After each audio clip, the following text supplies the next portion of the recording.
Bueno, pues muchísimas gracias una tarde más a todas las personas que habéis querido acompañarnos aquí en este rearranque, retomar del ciclo de poesía que quise escribir después del parón. Hoy estoy doblemente contento, primero porque retomamos, gracias al apoyo recibido para todas estas sesiones hasta que llega verano, recibido por parte del área de cultura del Ayuntamiento de La Zubia, después de que estábamos recibiendo el apoyo del Ministerio de Cultura y que estos últimos meses ha caído, pero bueno, ha estado ahí el área de cultura municipal atenta como para seguir apoyando el proyecto, cosa que le agradecemos y de la que me congratulo en nombre de la Casa con Libros, pero hay una segunda razón por la que me alegra la sesión de hoy, es por estar aquí con María Salvador, a quien yo conocí hace ya bastantes años, ¿no? Estaba yo en segundo bachiller. Yo tenía bastantes menos canas.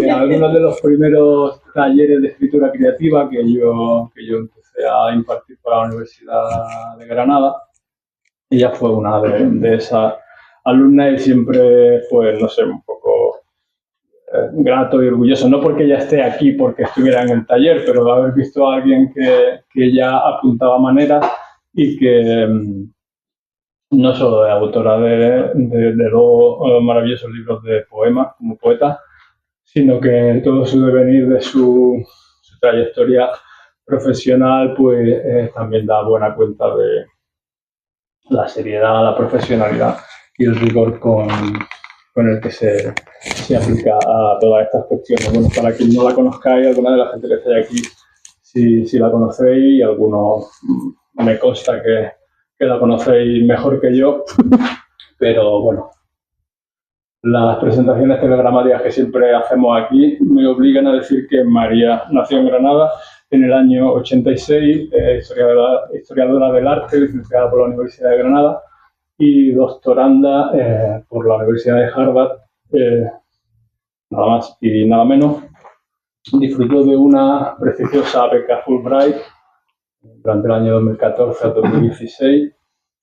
Es especialista, investigadora en arte medieval japonés, desde unos enfoques vinculados con la ecocrítica, con la fenomenología y con especial atención también al paisajismo. Y como poeta, autora de dos poemarios. El origen de la simetría, publicado por Icaria en 2007, 2009 o 7. Sí.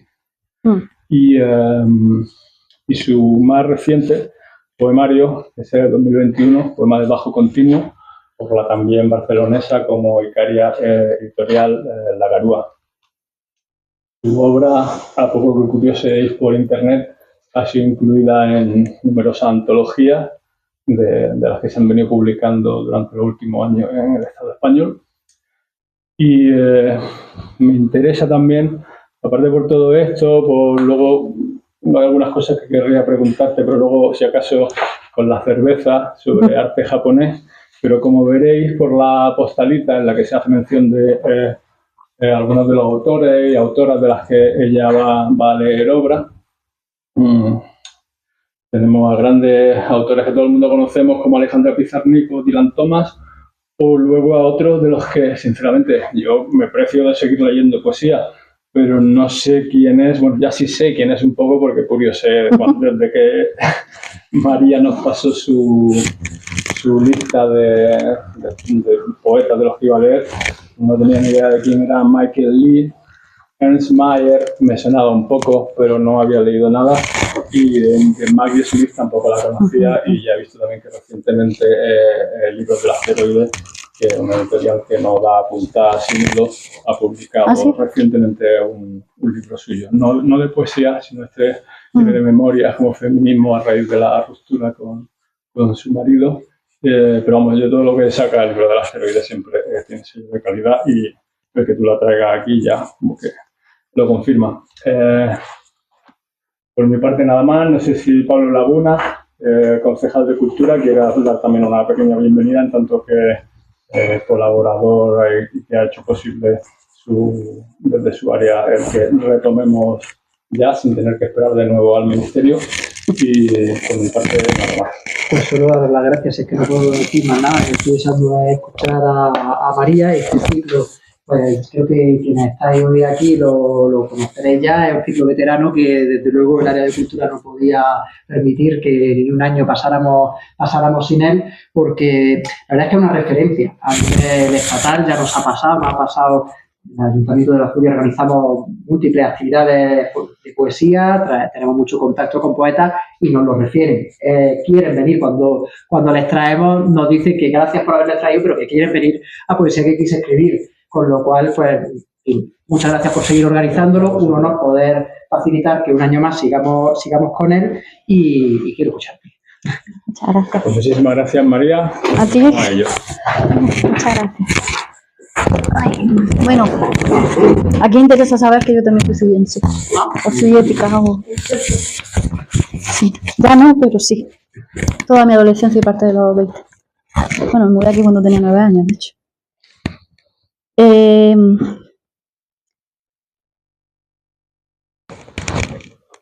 Cuando me preguntó Luis si quería leer aquí mis poemas favoritos, tuve un problemita.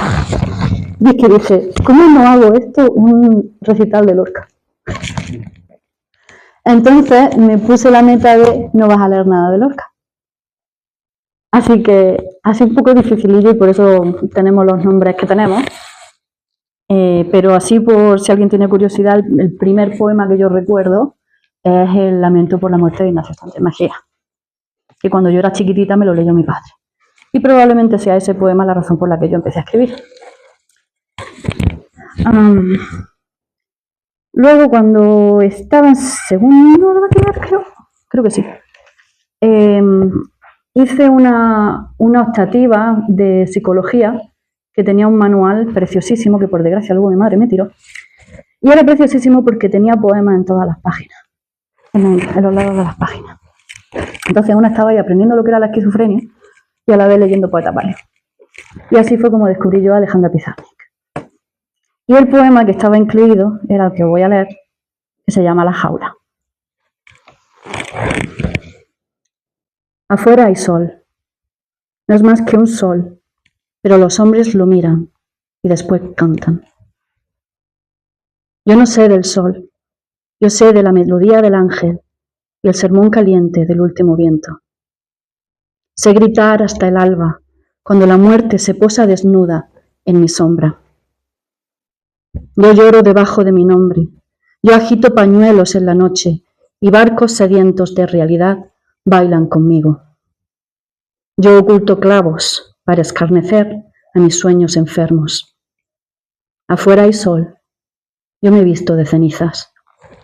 Bueno, este poema fue el principio de una historia de amor entre Alejandra Pizarnik y yo. A raíz de eso me leí los diarios, me leí la prosa, y fue bastante interesante porque yo cuando me fui al extranjero hace ya más de una década no me pude llevar mis libros de poesía, solo me llevé Poeta en Nueva York. Y volver a abrir el libro de la poesía completa de Alejandra y decir, venga, que leo suyo, fue una movida. Por suerte hice algo que no suelo hacer y es que marqué los poemas que me gustaban más. Y eso de verdad yo no lo suelo hacer. Entonces escoger poemas ha sido complicado porque digo, ¿qué me gustaba a mí? Y una de las cosas que me he dado cuenta pensando cómo hacer esto es que muchas veces yo no me obsesiono con poemas sino con libros. Entonces el siguiente poema, que es de Ernst Meister, como se diga, porque este señor es alemán y yo no soy alemán, este fue un libro que me compré en mi primer año en Harvard y lo tenía en la mesita de noche, todo el rato. Y lo abría así arbitrariamente y me leía unos cuantos poemas y lo volví a poner. Es de una editorial muy chula que se llama Wave Books y, como digo, este señor es alemán. Por suerte el poema que voy a leer es lo suficientemente corto como para haber podido usar el inglés para traducir del alemán. Porque excepto un poema os voy a leer traducciones, que además las he hecho yo de aquella manera. Muchos no tienen lenguaje. Si yo mismo no estuviera harto de miseria, yo no movería la lengua. Como vais viendo, todo muy triste. Pero ese tenía un poquito de carga social, que es lo que me interesaba a mí, por eso lo añadí. El siguiente poema es de un poeta cuya edad no conozco porque no lo podía encontrar, pero sé que es joven, que es Michael Lee, que es de Minnesota. Y este poema es mi poema de la pandemia. En 2020 yo empecé, porque quería hacer cosas útiles para mí misma, entonces empecé a escuchar un podcast sobre poesía norteamericano. Yo no escucho podcast, ¿vale? Pero eso me dio a mí por ahí. Y en el primer episodio que escuché participaba Michael Lee, porque siempre invitan a alguien. Y no recuerdo si leyó este poema o qué, pero me quedé muy impresionada con él y lo busqué tal. Y hay bastantes vídeos en YouTube porque participaba en esto del spoken word y demás. Y este libro de The Only Words We Know lo publicó en 2019. Mi primer encuentro con este poema fue antes de tener el libro, en uno de esos vídeos de YouTube. De hecho, es una versión anterior del poema del que luego tenemos en el libro. Y se convirtió un poco en un refugio para mí, por un par de cosas que dice. Es un poema largo y ha sido difícil de traducir, pero vamos a ver. Se llama Just Yesterday, justo ayer, y dice así. El dolor no vale más que las palabras que podemos desenterrar para describirlo. Háblame del tendón deshilachado por el metal, pero hazlo hermoso. Háblame de la clavícula arrancada de la piel como una rama, pero hazlo suave. Todos quieren que nos desangremos poéticamente, de un modo que entre fácil. Quieren que hablemos de mapas refiriéndonos a sus fronteras y no a lo que hay dentro de ellos. Soñé que aún teníais nombre.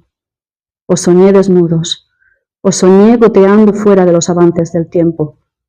Te soñé drenando tu propia vida por la aguja. Soñé tu columna desmoronándose como un castillo de naipes. Soñé que cada muerto que conozco era el mismo y vivía en el mismo callejón angosto de mi cráneo. Os contaré estas historias hasta que las palabras se materialicen y pueda taponar una herida. Lo sé, lo mismo daría intentar recoger la lluvia con un colador, pero maldita sea, necesito intentarlo. He estado caminando por ahí creyendo que los muertos son como ventanas, este poema y otros poemas, un puñado de piedras. Quiero hacer añicos cada uno de vuestros rotos, oh familia, oh amigos, como si pudierais salir por detrás de esos huecos en vuestras sonrisas. A veces me acerco una palabra al oído como una caracola. A veces maldigo al océano por lo que no puede o no quiere decir. Rodeo estos cuerpos con frase tras frase y las palabras corean como una multitud. Las palabras se vuelven música, las palabras se vuelven una orquesta de moscas. Casi creo que despertaréis, todos vosotros juntos. Casi creo que vuestro nombre se arrastrará de vuelta a vuestro cuerpo y arrancaréis de nuevo a la vida como un coche de desguace y saldréis caminando de vuestros propios funerales, riendo. Qué absurdo este coro de llanto, estos ataúdes plantados en la tierra como semillas. Hace tanto frío en el léxico de este invierno, este idioma de la nada, de lo que una vez fue o nunca volverá a ser. A veces quiero matar a mi tío por ser un borracho más miserable que yo. A veces quiero que se muera ya para poder escribir sobre ello. A veces yo también quiero ser un poema. No quiero ser este dolor, sino el lenguaje utilizado para desenterrarlo. A veces maldigo a los arqueólogos porque sus herramientas básicas nos dicen cosas básicas. A veces creo que los científicos son perezosos. Yo también podría arrancar un corazón de un pecho. Pero ¿qué saben ellos sobre extraerle la historia a un cuerpo sin matarlo? Justo ayer, los científicos descubrieron un nuevo ligamento en la rodilla humana.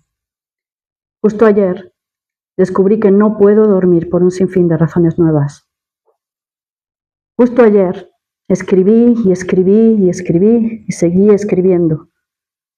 Me he comprometido a no matar a nadie, especialmente a mí mismo. Justo ayer encontré nuevas formas de decir, os echo de menos, Dios mío, cómo os echo de menos a todos.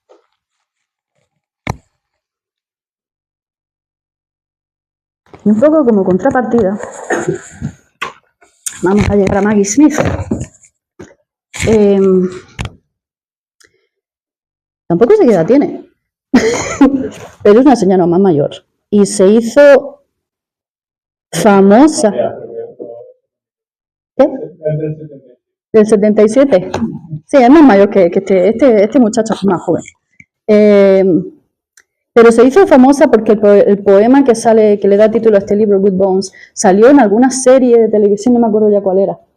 Y fue todo un... Pero yo ya lo había leído, Yo ya lo había leído.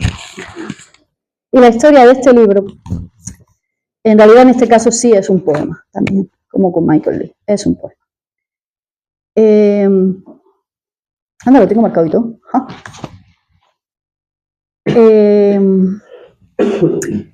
En 2017 murió mi madre.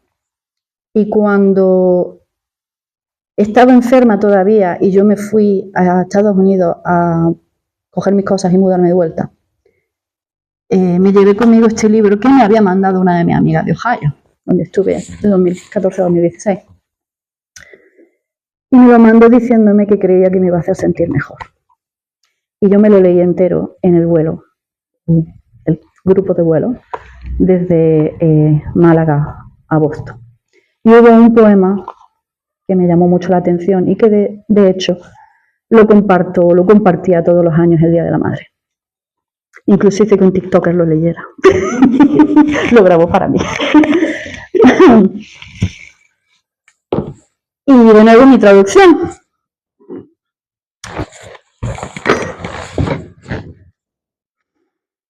Si alguien puede sobrevivir, son los niños sin madre en los libros de mi hija. Huérfanos o abandonados o solos sin más.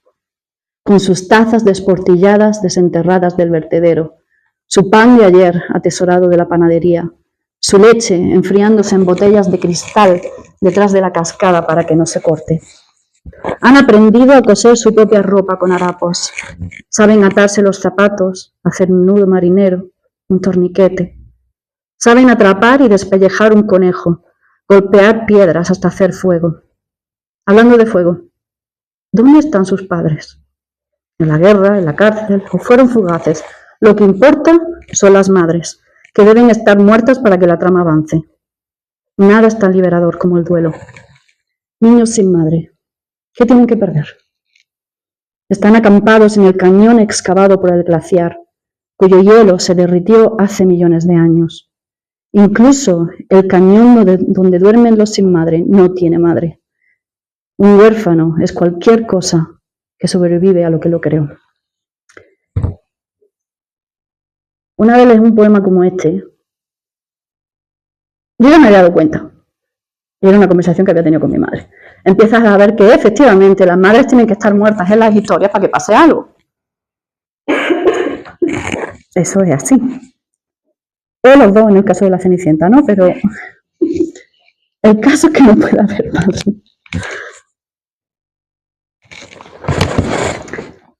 Bueno. Sí, hija, quédate con el pañuelo. Sí, ya está.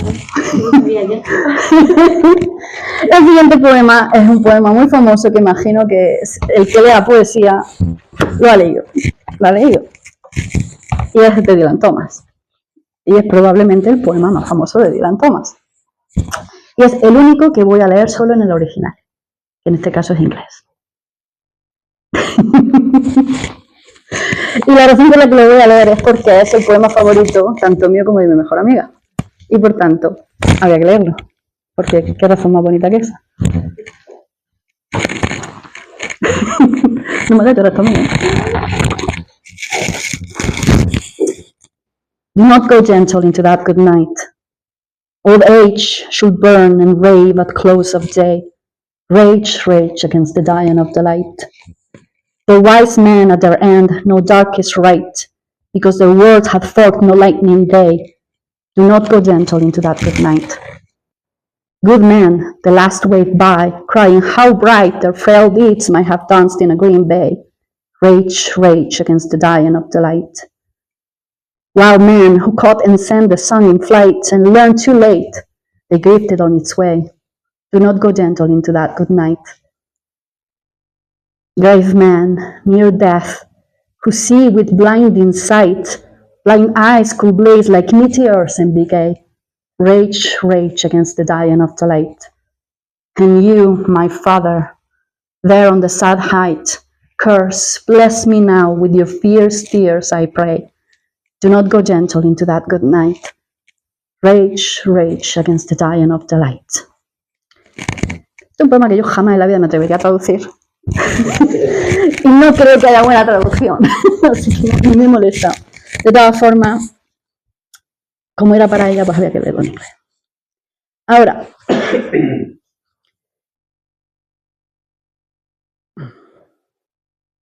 nos vamos a Suecia.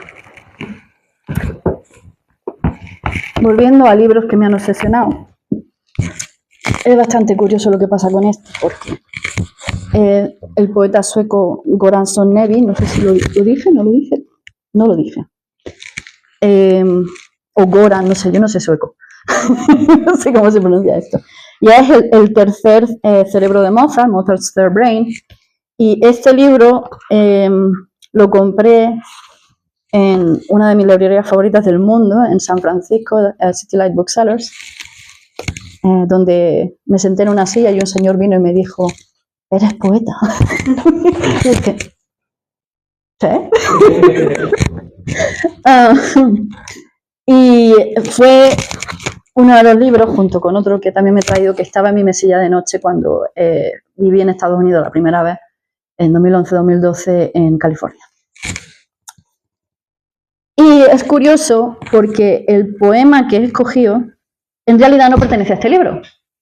Está en este volumen, pero está en una especie de prólogo que hace la traductora, donde habla de poemas que son precursores de lo que pasa en este libro.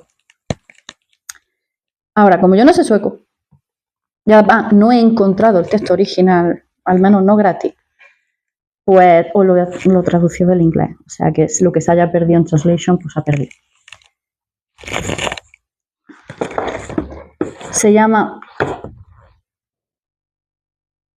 Variaciones de Mozart, segunda parte, 147. Tiene su punto de partida en la música que tenemos en común, pues la música es más grande que nosotros mismos. Hay rostros que vienen hacia mí desde la oscuridad del pasado y la oscuridad del futuro. Cada rostro tiene su voz, y bajo la piel un enjambre de voces, las voces intensas de los otros. La voz desde la oscuridad está cantando. ¿Qué canta? Soy una grieta, una herida que supura. Soy un día de abril, seco, con aire azul, agua. Los árboles grises, intensos, bajo las hojas secas en el suelo de la vida. En el suelo, la vida sigue, insectos, pequeños mamíferos llamándose unos a otros, las hepáticas mirándose unas a otras con sus ojos. Las anémonas de bosque arden en la oscuridad. Estoy aquí para cantar con una voz absolutamente clara. Soy agua, aire, espacio. Soy todo lo que uno necesita. Soy una voz entre muchas.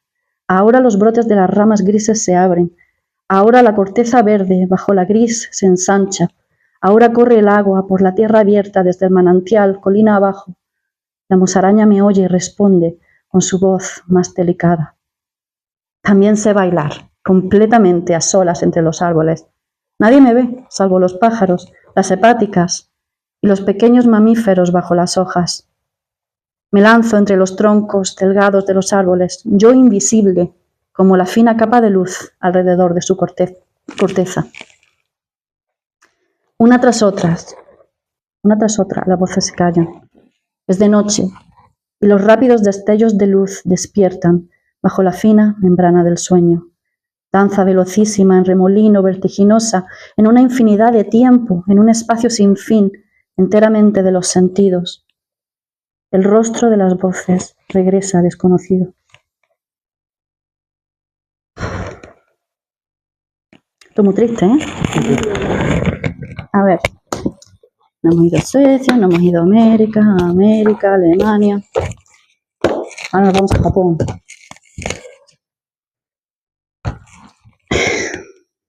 Los poemas japoneses los vais a escuchar en japonés y en español. Ahora, van a ser 4. Los 3 primeros se les conoce como los 3 poemas del crepúsculo. Son poemas del periodo medieval y están aquí porque, aparte de que uno de los, bueno, no voy a tener favoritos, venga, no voy a favorecer un poeta sobre otro. Pero era un poco porque me impactaron mucho cuando los leí en su momento, en mi primer año de doctorado, y porque son del periodo que yo estudio, entonces quería un poco traer mi mundo y hablar un poquito de lo que,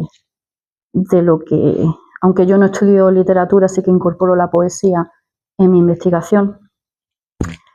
Así que esto está muy cerca. Y ahora es cuando yo me pongo académica.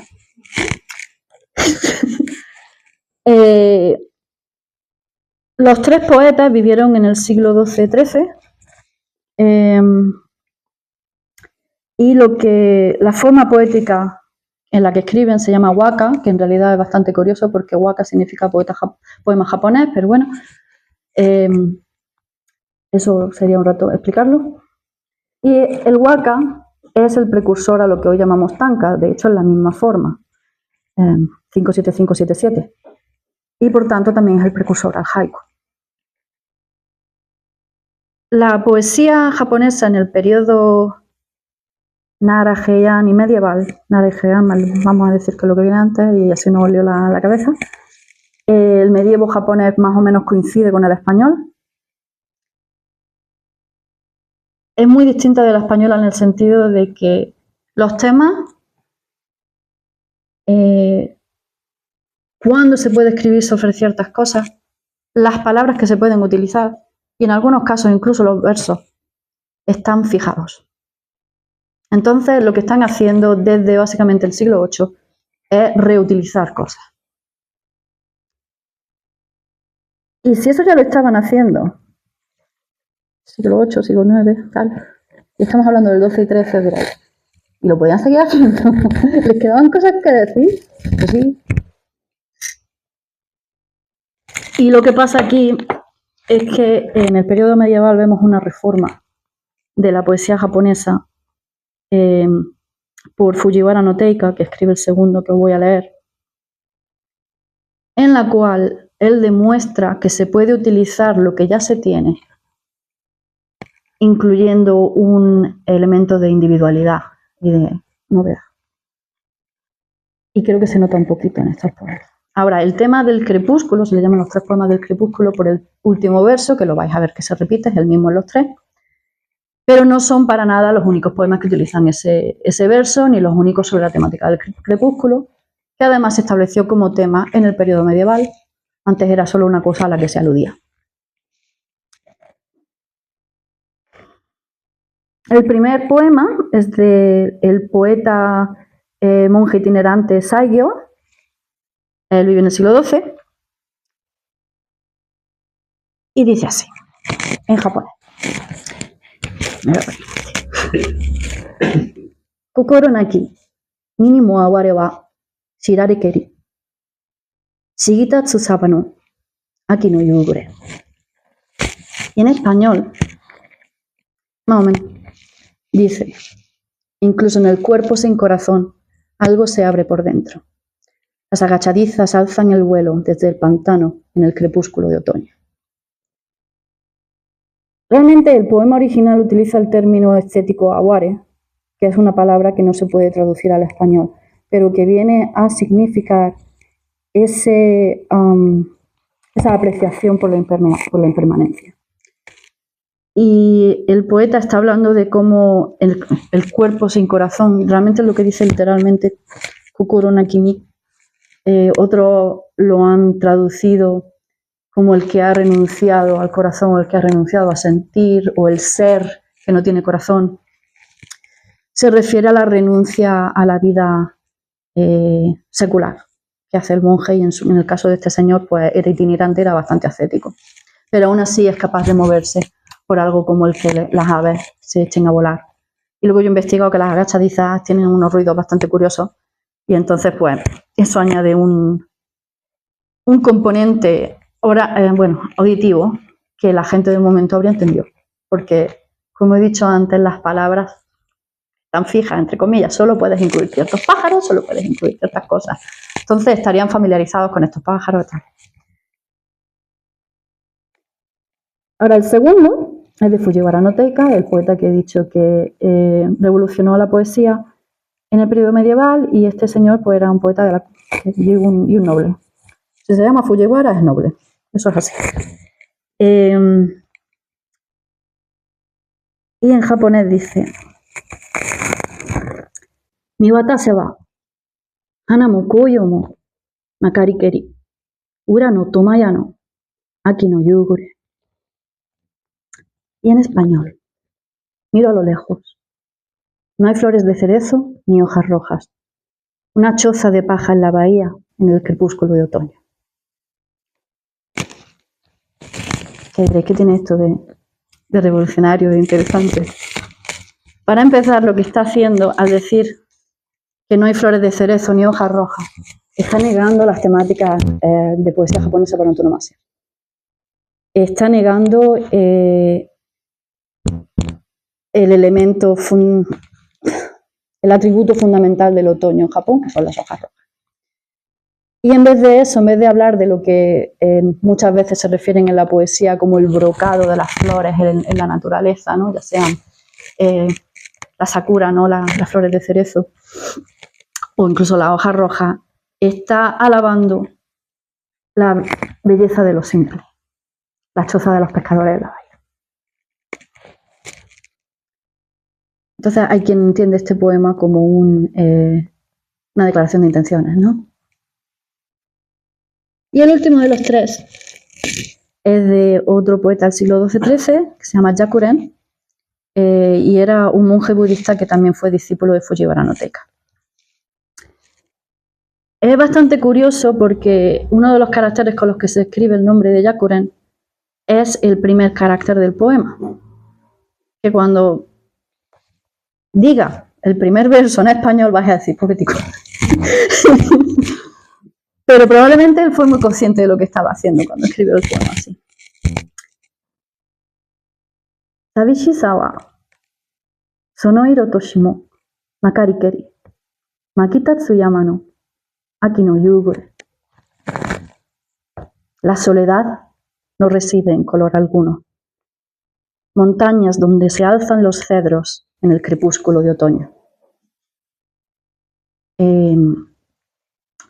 Soledad. El hombre tiene soledad en su nombre. Ahora, este poema es bastante interesante, sobre todo cuando lo comparamos con los otros dos, porque no tiene elemento humano. Entonces es un poema bastante abstracto que también está negando el atributo más famoso del otoño, está negando las hojas rojas. Y en vez de eso, te está poniendo en un ambiente en el que lo que ves son las montañas con la hoja perenne. En el crepúsculo, por tanto, estarías viendo la oscuridad del verde. Una idea bastante desoladora. Y esos son los tres poemas del crepúsculo. Ahora, yo iba a acabar con el siguiente, pero luego he decidido poner otro de Coming después. Y me parece que me va a dar tiempo, vamos a ver. El siguiente poema es de un poeta del siglo XX. Nació en 1883, murió en 1956, que se llama Takamura Kotaro. Esto ha sido horrible de traducir. Horrible. Y pertenece a uno de los libros de poesía más famosos en Japón del siglo XX y particularmente una de las colecciones de poemas de amor más famosas que se lo escribió a su mujer. Y de hecho el libro es básicamente el libro de Chieko, Chieko-sho. Es el nombre de la mujer. A ver si no me trabo yo con esto, que es muy largo.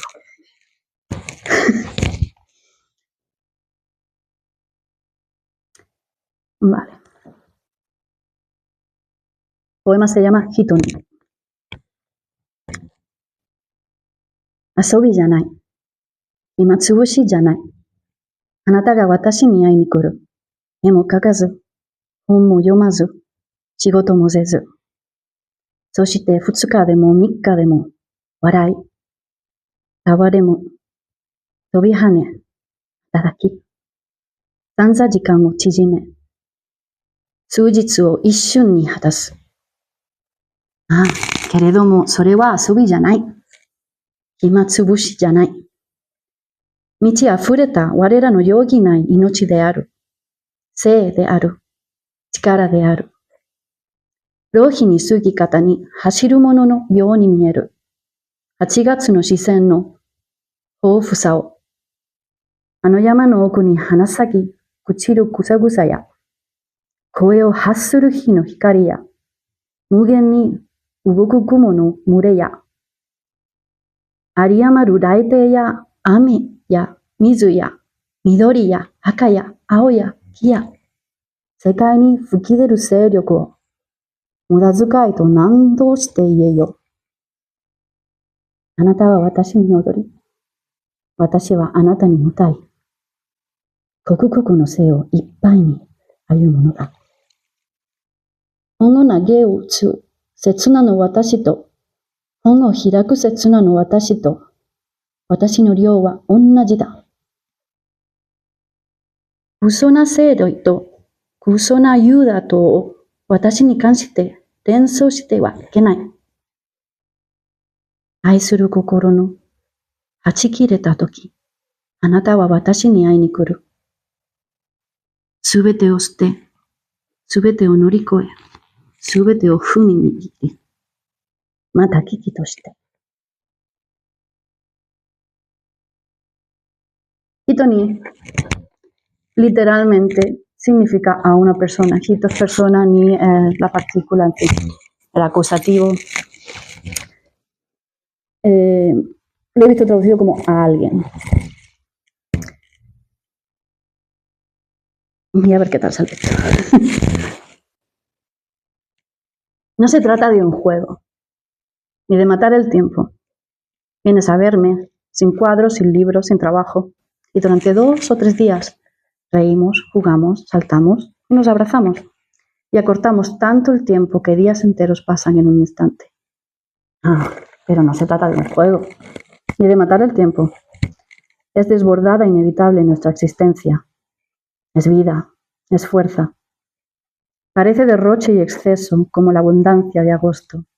Las hierbas que florecen y mueren en el corazón de la montaña, la luz del sol que emite su voz, las nubes que se mueven sin fin, el trueno que sobra, y la lluvia, y el agua, y el verde, el rojo, el azul, el amarillo. Esa potencia que brota del mundo. ¿Quién podría llamarla desperdicio? Tú bailas para mí, yo canto para ti. Sin tregua, arrasamos con la vida. Cuando tiro el libro y cuando lo abro, mi intensidad es la misma. No me asocies con la ociosidad o el afán vacíos. Cada vez que el corazón revienta, vienes a verme, a abandonarlo todo, a trascenderlo todo, a pisotearlo todo. Radiante, otra vez.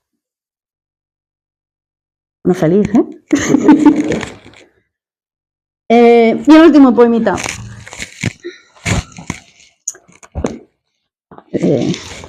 Fíjate que tiene hasta el precio todavía. Este fue el primer libro de poemas que compré en Estados Unidos en toda mi vida. Y es un Selected Poems, ¿no? De E. Cummings. 100 poemas cogidos, ¿no? Este, de nuevo, fíjate, están dobladas las páginas. Y eso no lo hago. Pero me lo veo mucho. Dije, qué bien. Además, no sé bastante. Entonces, me pude dar la oportunidad de no leer los que lee todo el mundo, que están marcados, pero que imagino que si conocéis alguno ahí, Cummings, pues os podéis imaginar que podría haber leído algo sobre ni siquiera las manos de la lluvia son tan pequeñas.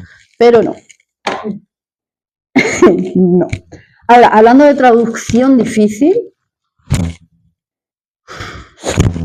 dame que lo parió. Y eso que el que he escogido no es difícil, pero aún así, qué mal lo he pasado. Y además me parece que tiene un error. A ver si no leo el error. En fin, ya era un señor bastante importante para mí porque fue eso, el primer libro que compré en Berkeley. Lo leía con mi compañera de piso, en fin, pasamos mucho tiempo siendo un poco de fangirling, ¿no? Y here comes. Pero luego además resulta que este señor nació en Cambridge, Massachusetts, que es donde yo viví bastante tiempo. Entonces como que me llega al corazoncito todavía más. Y el poema dice así: brindo por la apertura y lo alto, por la hoja y la savia, y por tú, en mis brazos floreciendo tan nuevo, ser cuyos ojos huelen al sonido de la lluvia.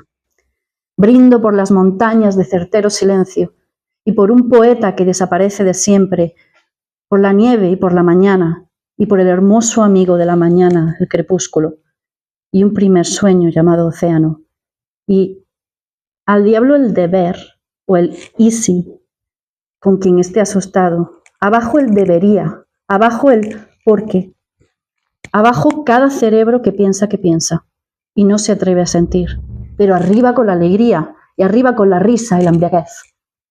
Brindo por un enigma inexplorable, de cuya loca destreza está hecho cada mundo de sangre, cuyas canciones fatales se mueven en la luna. Y ya está. Gracias.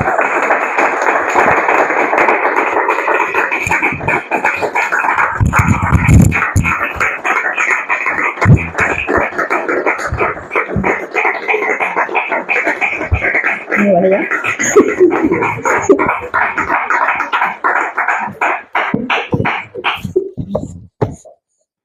Gracias, María, por parte de todo. Yo me quedo con ganas de más, un poco. Si no tiene nada de leer alguno más, que en la recámara siempre te diría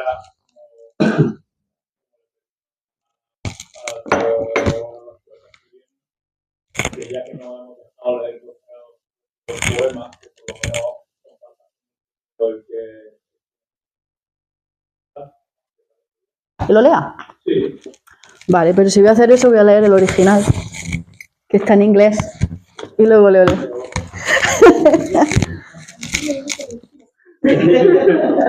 Yo si me vengo arriba del todo. Espérate, que para esto necesito abrir otra app. Tenemos la postal de la traducción, pues aquí la podemos seguir. Excepto con un asunto. El poema, la traducción más corta le quité porque no me cabía. No me cabía. Entonces dije, le voy a quitar un trozo. ¿Dónde está? Aquí. Es que es larguillo, miradlo. Tiene columna. Pero la razón por la que lo quiero leer el original es porque es mi poema favorito que he escrito jamás. Entonces, y solo tiene realmente... En español creo que queda regular, la verdad. Pero en inglés creo que se nota mucho que venía yo de vivir mucho tiempo en América, para ser exacto, por las influencias que se notan, yo creo. No sé, no me voy a echar flores, no lo voy a decir. Me refiero a lo que me han dicho. The streets I know. Avid specters sing with candle voice. There's a humming of steps and words from all directions. The streets I know best. The streets that blend and rage and commit my sins. Again, the streets I know best. They could be anywhere. They could be shaped like Izumoji Kaguracho or Three Kent Court. The streets I know best. A decade-gone angel, dead for Kensington, the name of the lost in the poet's name. The streets I know best, covered with snow on January 6th, and then the fury of the storm and the groundhog and the hummingbird. The streets I know best. Wasn't it Walnut? Wasn't it Allstone Way, Rogers Avenue, fucking Mead Street? The bus, the train, the walk I know best. Always in their infancy, always unthreaded, quiet, is the Blue Jays song, Beckwith Circle, Manchester Road, Medford, Nakano, the knot in my throat, always restrained, always contained, the streets I know best, luceros vacíos con sangre seca, daño tímido con manos chicas, con rostros merging and talking, occupying every space, every silence is full with them, and the streets I know best, the streets I've walked 1,000 times, I know the stone and the air, here and there, again, the story replays. Spectres singing with candle voice, alone, I don't know any other way.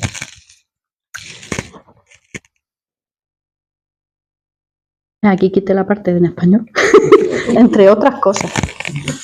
Y lo hice un poquito menos, lo hice un poco más amable. Bueno, la traducción dice así.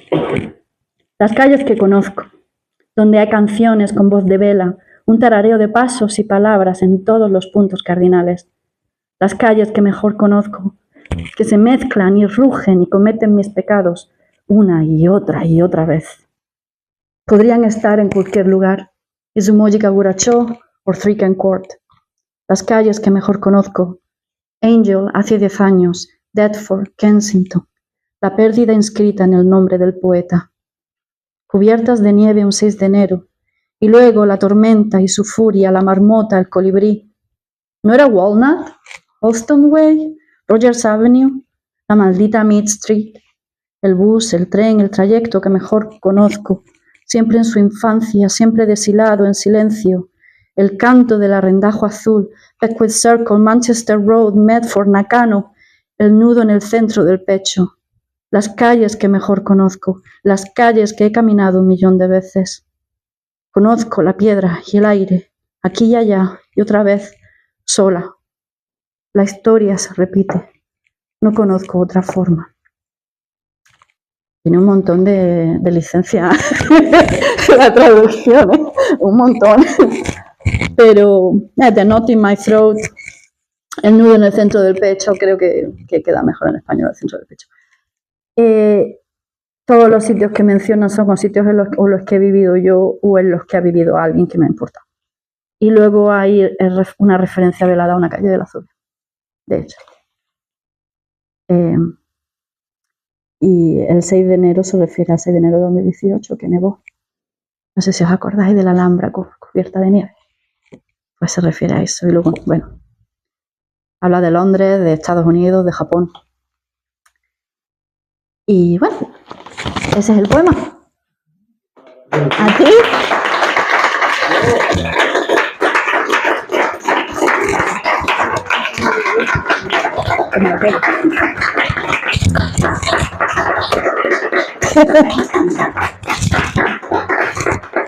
Ay.